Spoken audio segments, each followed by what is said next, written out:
हाय बच्चों। So I also looking for a paramedical course कि ma'am हमें कोई एक अच्छे से कॉलेज से पैरामेडिकल में एडमिशन मिल जाए। पैरामेडिकल में आप एमएलटी में एडमिशन ले सकते हैं, बीएएसएलपी में एडमिशन ले सकते हैं, BPT bachelors in physiotherapy BOT में एडमिशन ले सकते हैं, बीपीओ में एडमिशन ले सकते हैं। अगर आप भी इन कोर्सेज में एडमिशन लेना चाहते हैं on the basis of your CUET rank, तो बच्चों this is the correct video. इस वीडियो को बिल्कुल एंड तक देखना, बिकॉज मैं इस वीडियो में सारी इन्फॉर्मेशन आप लोगों को बताने वाली हूँ कि how you can use your CUET score, कैसे आप लोग अपना CUET का स्कोर कार्ड यूज करके इन पर्टिकुलर मेडिकल कोर्सेज के अंदर एडमिशन ले सकते हैं।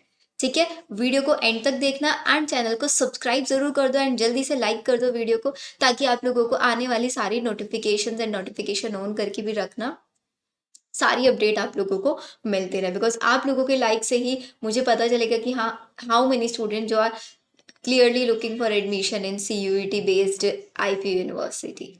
ठीक है, तो लेट्स स्टार्ट द वीडियो। तो सबसे पहले बच्चों आप लोगों को कुछ नहीं करना है, जैसे मैंने यहाँ पे ऑफिशियल वेबसाइट ओपन करके रखा हुआ है, आप लोगों को भी ऐसे ऑफिशियल वेबसाइट पे लॉग इन करना है ipu.admission.nic.in।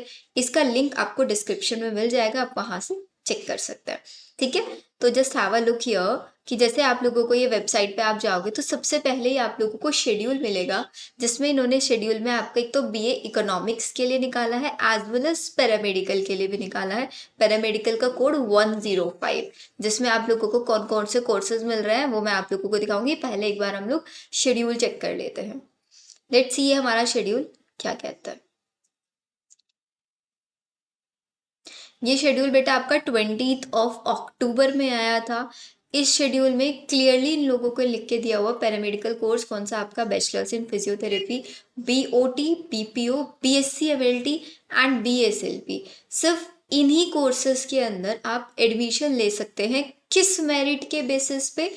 On the basis your IPU CET का एंट्रेंस एग्जाम आपने जो दिया था उस बेसिस पे, या फिर आप लोगों ने जो CUET का एंट्रेंस एग्जाम दिया था उस बेसिस पे। ठीक है, these are the two entrance exam जिसके बेसिस पे आप यहाँ पे एडमिशन ले सकते हैं। इनका एलिजिबिलिटी क्राइटेरिया क्या है उसके लिए आप लोगों को टेंशन नहीं लेनी है।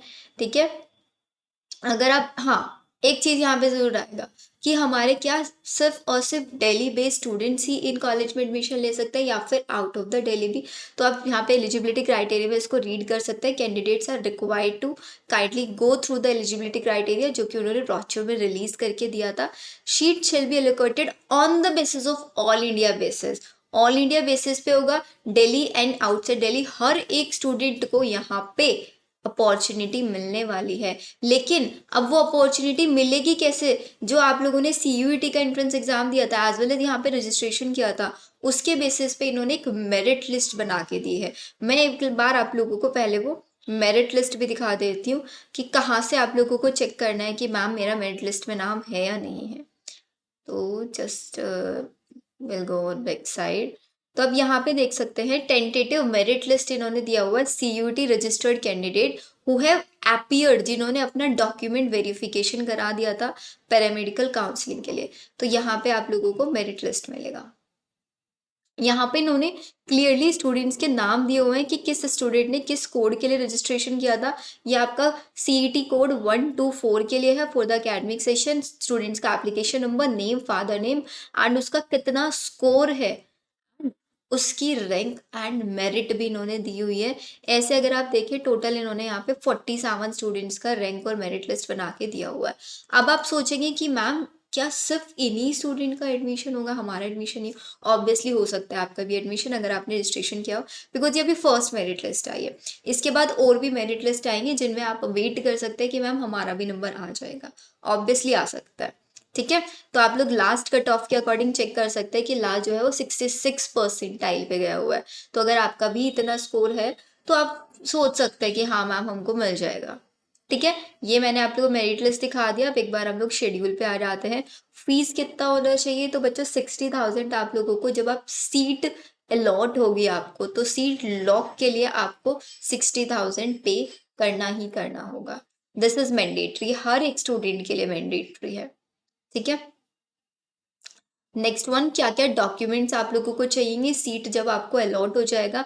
You should have your 4 passport size photograph, as well as आपका एडमिशन वेरिफिकेशन फॉर्म होना चाहिए, आपका प्रेफरेंस शीट होना चाहिए, आपका जो डॉक्यूमेंट्स वेरिफिकेशन आपका पास आया होगा उसका स्लिप, आपका डेट ऑफ बर्थ का आपका प्रूफ होना चाहिए, आपकी मार्कशीट या सर्टिफिकेट कुछ भी चलेगा, आपका फिजिकल फिटनेस सर्टिफिकेट होना चाहिए। ये बेसिक बेसिक से डॉक्यूमेंट्स है, एज वेल एज आपका कैरेक्टर सर्टिफिकेट होना चाहिए। ठीक है, ये इन्होंने दिया हुआ है। देन इसके बाद it is pertinent to mention that all CET qualified candidate whose status is not admitted is allowed to take admission in this round। मतलब जिन्होंने अब तक कहीं और एडमिशन नहीं लिया है वो सारे स्टूडेंट यहाँ पे ले सकते हैं। Any student who was allotted a seat in sport round में जिसको कोई सीट अलॉटमेंट हुआ था वो यहाँ पे एलिजिबल नहीं है। ठीक है, ये भी आप लोगों को चेक करना है। एंड द मेन थिंग बच्चों, जो इनका ये काउंसलिंग होगा ना ये ऑफलाइन काउंसलिंग होगा। Again I am saying online नहीं है। If you are from out of Delhi तो आप लोगों को दिल्ली विजिट करना होगा। इन्होंने यहाँ पे आपका वेन्यू भी दिया हुआ है, गुरु गोविंद सिंह इंद्रप्रस्थ का जो यूनिवर्सिटी का कैंपस है द्वारका में, उसी में आप लोगों का ऑफलाइन प्रोसेस होगा ये। ठीक है, अगर आप लोग पैरामेडिकल के लिए चेक कर रहे हैं, you just go in the last, आप पैरामेडिकल के लिए देख सकते हैं 124 एंड 125 कोड के लिए 1:30 पे आपका रिपोर्टिंग टाइम है। आपको अपने सारे डॉक्यूमेंट सब कुछ लेके आना है यहाँ पे। All the CET candidate qualified candidate in order of CET merit who have not admitted status on the day of counselling. ये सारी चीज़ें आप लोगों को यहाँ पे ध्यान रखनी है। ये इन्होंने यहाँ पे प्रेफरेंस शीट वगैरह के आपको प्रेफरेंसेस बना के दिए हुए हैं कि कैसे आपका अपेंडिक्स होना चाहिए। तो आई होप यहाँ तक आप लोगों को सारी चीज़ें समझ में आई होंगी कि आप लोगों को कैसे एडमिशन ले सकते हो इसके अंदर। ठीक है, तो this is all about your paramedical. Paramedical के लिए आप लोग इसको चेक कर सकते हैं। बहुत सारे स्टूडेंट्स के डाउट्स रहेंगे, तो वो डाउट्स के लिए आई जस्ट सजेस्ट बच्चों आप लोगों को कि आप लोगों को क्या करना है, आप लोग कमेंट सेक्शन में पिन कर सकते हैं। Then I take one doubts मैं आप लोगों को लूँगी। एंड स्टिल आप लोगों को कोई डाउट रह जाता है, you can join me over my Telegram channel. वहाँ से आप लोगों को मेरा व्हाट्सएप नंबर भी मिल जाएगा, वहाँ से डायरेक्टली भी मुझे रीच आउट कर सकते हैं in case of any doubt. ठीक है, वीडियो अच्छी लगे तो चैनल को सब्सक्राइब ज़रूर करना एंड वीडियो को लाइक करना। Will see you in the next video. Bye everyone.